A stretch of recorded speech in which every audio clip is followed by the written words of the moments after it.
Pembalut hadiah Pualaman.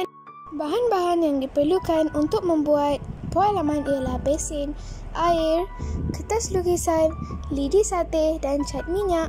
Itu sahaja. Sekarang jom lihat proses membuat pualaman. Sekarang jom mula membuat pualaman kita.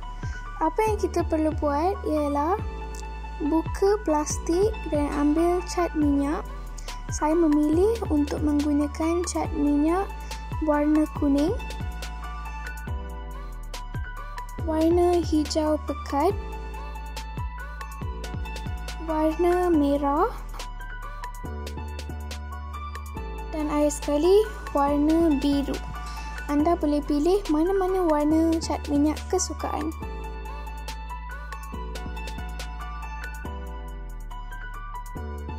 Selepas anda sudah ketepikan cat minyak, anda boleh menuangkan air yang secukupnya ke dalam besin yang disediakan.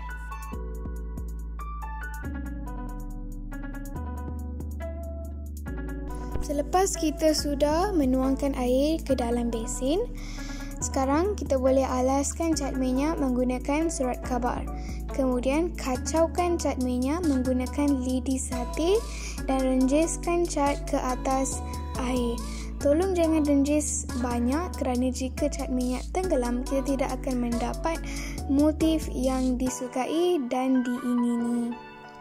Okey, anda boleh mengikuti step ini untuk membuat semua warna yang disukai, warna yang dipilih.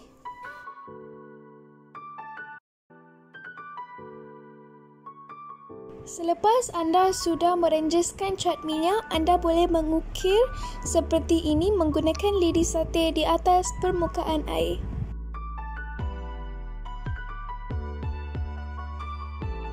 Selepas anda sudah mengukir corak kesukaan, anda boleh mengambil kertas lukisan dan letakkannya di atas permukaan air. Tolong jangan tekan kertas lukisan kerana jika kita tekan, kertas lukisan akan tenggelam ke dalam permukaan air. Okey. Biarkan kertas lukisan seketika di atas permukaan air.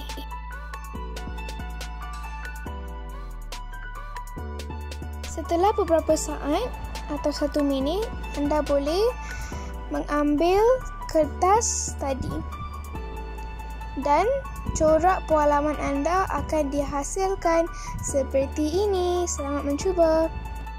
Tada! Saya telah menghasilkan 4 corak pualaman.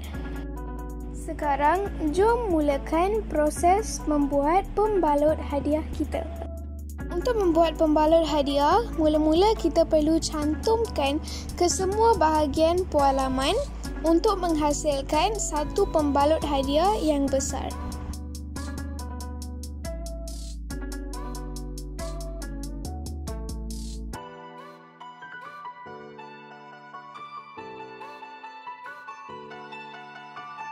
Sediakan bahan-bahan untuk membalut, termasuklah apa yang ingin dibalut, pita pelekat dan gunting. Sekarang anda boleh mula membalut dan hiaskan hadiah anda.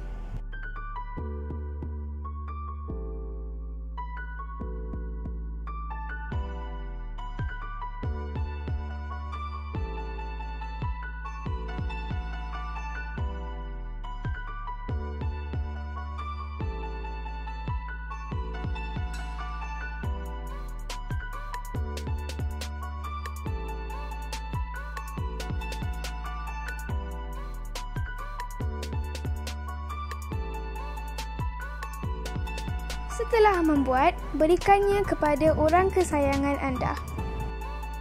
Tada! Ini gambar hadiah yang sudah dibalut menggunakan pualaman yang kita telah buat.